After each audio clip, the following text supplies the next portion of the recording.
Welcome to the Managing the Smart Mind podcast with your host, Coach Kramer. This is episode 3, People Pleasing.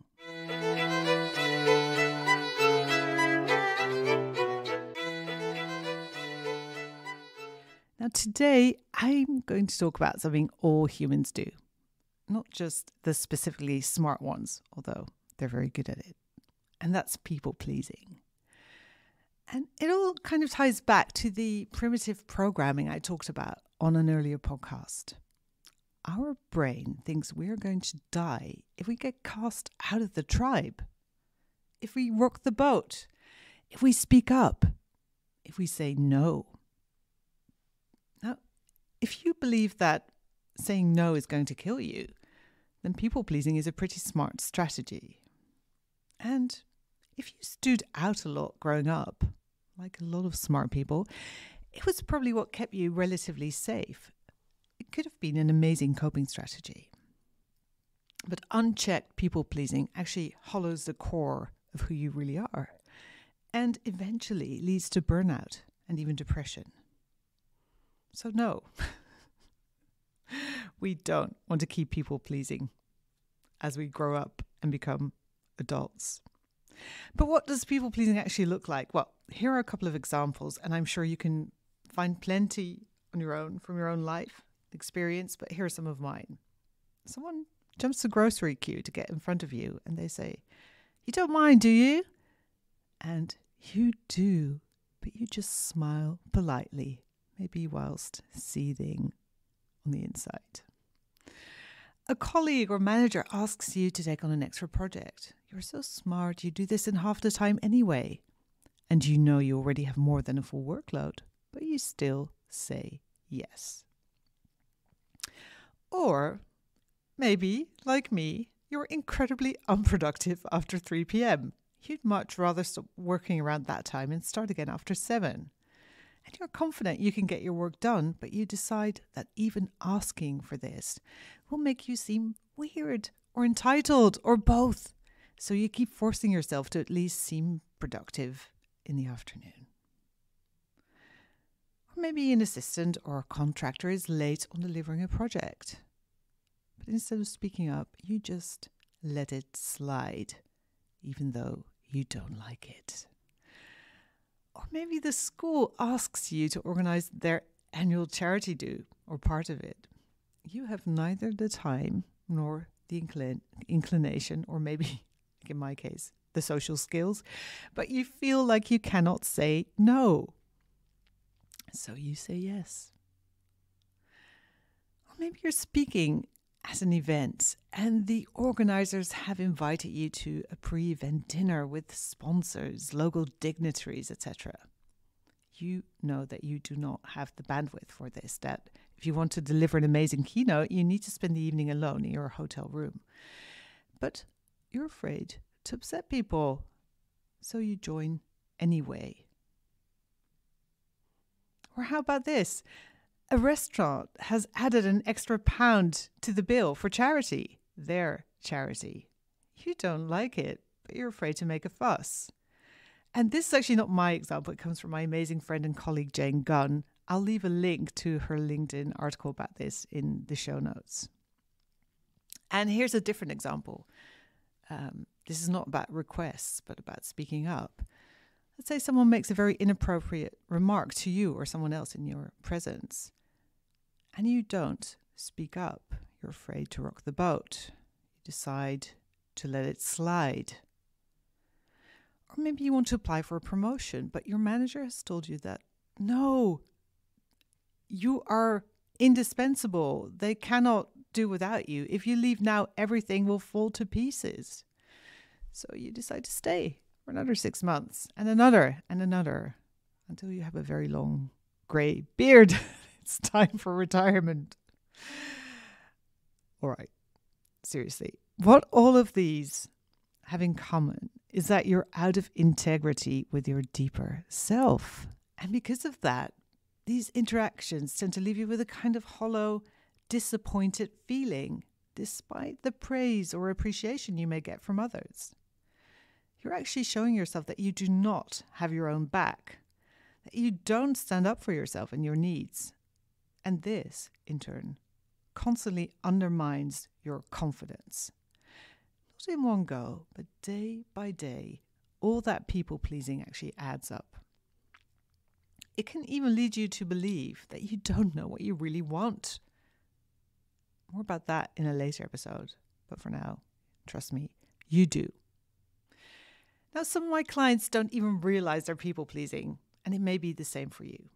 So how do you know? Because sometimes you do want to strategically say yes to a request, to do things you may not particularly want to do, like in my case, my taxes.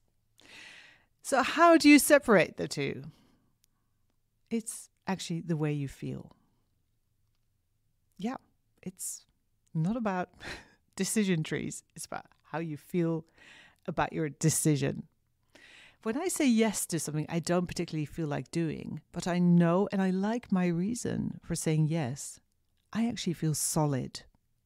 I probably won't feel elated, joyful, excited. I may feel stressed or anxious, but I feel solid in myself and my decision.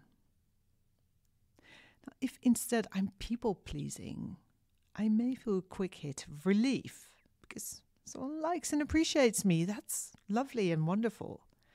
But after that, usually a sense of disappointment washes over me. I may actually also feel resentment towards the person making the request and blame them for the way I feel. And in addition to that, I will probably create lots of drama in my mind about how hard it's going to be, how I don't have the time, the energy, but I'll just have to make it work. It's a massive energy drain. Now, don't get me wrong, I'm not saying that it feels good to say no when people make requests or to speak up instead of staying silent. It can be terrifying.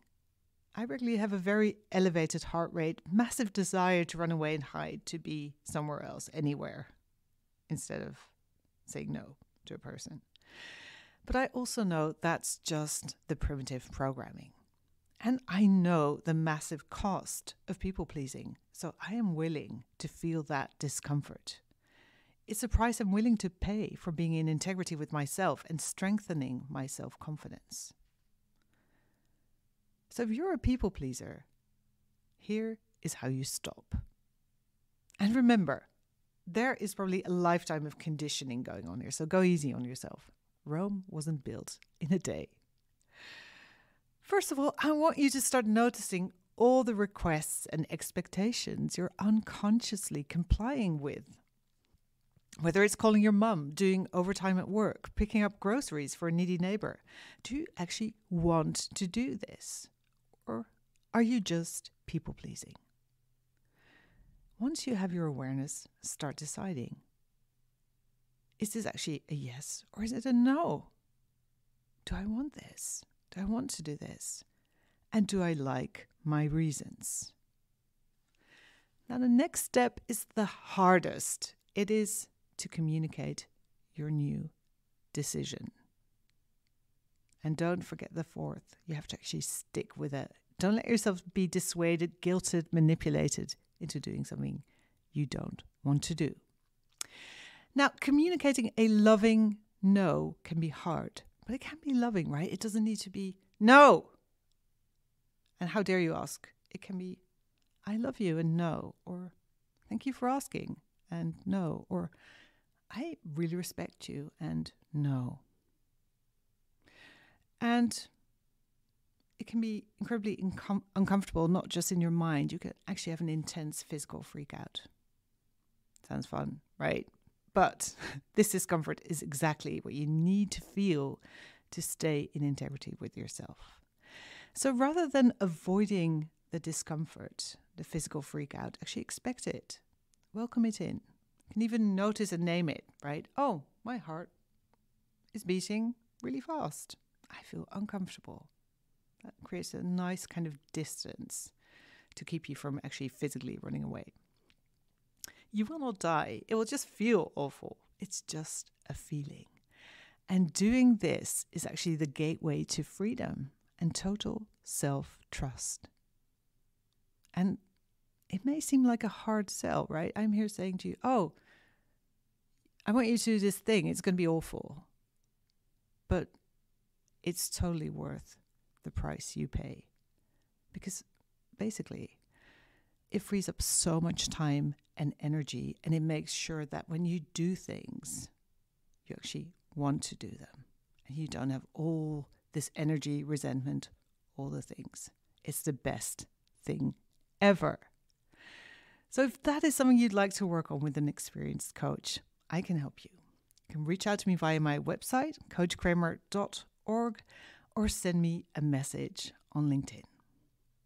And if there's a specific topic you'd love to see covered on the podcast or someone you'd love to see interviewed, please let me know on podcast@elskramer.com. And if you liked this episode, I'd love for you to leave a review so more people can find it and learn to manage their smart mind. See you in the next episode. Bye-bye.